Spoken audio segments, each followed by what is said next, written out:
స్థానిక ఎమ్మెల్యే గారు అమిలినేని సురేంద్రబాబు గారు ఈ నియోజకవర్గాన్ని అభివృద్ధి చేయడానికే ఈ నియోజకవర్గానికి విచ్చేశారు. ఆయన ఇచ్చిన హామీ 114 చెరువులకు నీళ్లు ఇవ్వాలనే సదుద్దేశంతోనే భైరవాన్ తిప్పకు మొన్న మినిస్టర్ గారు నిమ్మల రామానాయుడు గారు విచ్చేసి మన భైరవాన్ తిప్ప నుంచి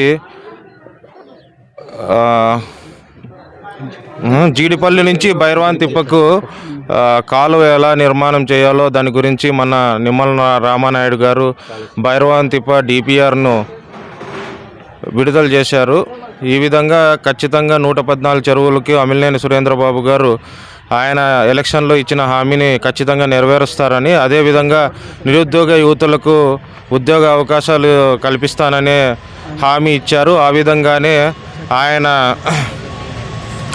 ఉచిత డ్రైవింగ్ శిక్షణ, కంప్యూటర్ శిక్షణ, అదేవిధంగా డిఎస్సి నిరుద్యోగులకు ఉద్యోగం కోసం ఉచితంగా శిక్షణ ఇవ్వడం జరిగింది. ఈ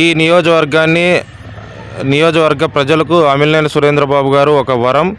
ఈయన రావడంతోనే కళ్యాణదుర్గం అభివృద్ధి మరింత ముందుకు పోతుందని, కళ్యాణదుర్గం మున్సిపాలిటీ ఆదర్శ మున్సిపాలిటీగా తీర్చిదిద్దుతారని మేమందరం నమ్ముతున్నాం. ప్రజలు కూడా ఎంతో ఆయన మీద నమ్మకంతోనే మంచి మెజారిటీతో ఆయన్ని అసెంబ్లీకి పంపించారు. ఈ అవకాశాన్ని కళ్యాణదుర్గం ప్రజలందరూ ఉపయోగించుకుంటారని మేమందరూ కోరుకుంటున్నాం. గతంలో ఎమ్మెల్యేలు చాలా మంది వచ్చిపోయినారు. వాళ్ళకి ప్రజెంట్ ఇప్పుడు ఉండే ఎమ్మెల్యేకి డిఫరెన్స్. గతంలో మనము చాలామంది ఎమ్మెల్యేలను చూసాము. మాజీ మంత్రి ఉషశ్రీ చరణ్ గారిని చూసాము. ఆమె రావడంతోనే అవినీతి పేటరేగిపోయింది. ఇక్కడున్న ప్రజాప్రతినిధులందరినీ దాడులు చేపించి ఎదుటి వాళ్ళని దోచుకోవడమే ఆమె ప్రధాన లక్ష్యంతో పనిచేశారు తప్ప ఇక్కడ ఏ ఒక్క అభివృద్ధి నోచుకోలేదు. ఇసుకనంతా బెంగళూరుకు తరలించింది, ఇసుకనంతా సొమ్ము చేసుకుంది. ఇక్కడ మైన్స్ అన్నీ లూటీ చేసిపోయింది, భూ కబ్జాలు చేసింది. మీకు ఒక ఉదాహరణ చెప్తాను.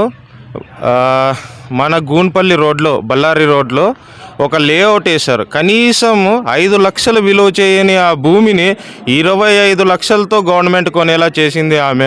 దాంట్లో ఎంత కమిషన్ వచ్చిందో ఉషశ్రీ చరణ్ గారు ఖచ్చితంగా మీరు ఎంత వచ్చిందో చెప్పాలి.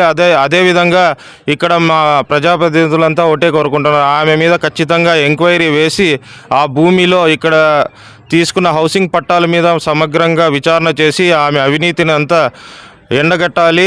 ప్రజలకు ఆమె చేసిన అవినీతి సొమ్మునంతా కళ్యాణదుర్గం ప్రజలకు పంచాలని ఈ మీడియా ముఖంగా కోరుకుంటున్నా. చాలా అవినీతి చేసింది. ఇక్కడ మారి మళ్ళీ పెనుగొండకు పోయి అక్కడ ఈమె ఇప్పుడు అనంతపూర్ జిల్లా ప్రెసిడెంట్గా ఉంది.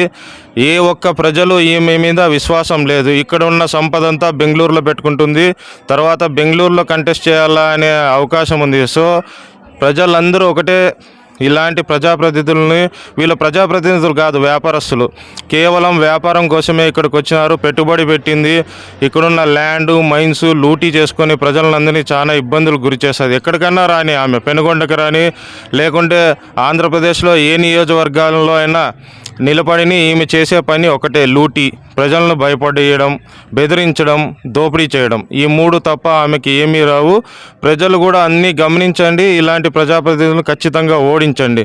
అమిలినేని సురేంద్రబాబుకి ఆమెకి చాలా నక్కకి నాగలోకానికి ఉన్నంత తేడా ఉంది.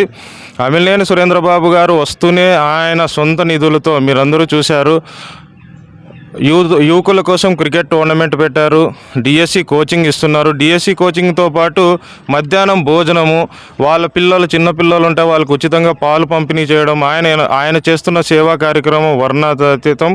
కళ్యాణదుర్గం ప్రజలు చేసుకున్న అదృష్టం అమిలినేని సురేంద్రబాబు గారు ఈ నియోజకవర్గానికి ఎమ్మెల్యేగా ఉండడం. అదేవిధంగా కళ్యాణదుర్గం మున్సిపాలిటీ కూడా ఆయన డిపిఆర్ చేపిస్తున్నాడు. రోడ్స్, డ్రైనేజీ సిస్టమ్, ప్రతిరోజు అభివృద్ధి మీదే ఆయన ఫోకస్ చేస్తున్నాడు. ఖచ్చితంగా కళ్యాణదుర్గం మున్సిపాలిటీ మరింత వేగంగా అభివృద్ధి చెంది కళ్యాణదుర్గంలో మరిన్ని పారిశ్రామికంగా అభివృద్ధి చెంది ఇక్కడున్న నిరుద్యోగ యువకులకు ఉద్యోగ అవకాశాలు వస్తాయని మేమందరూ ఆశిస్తున్నాం.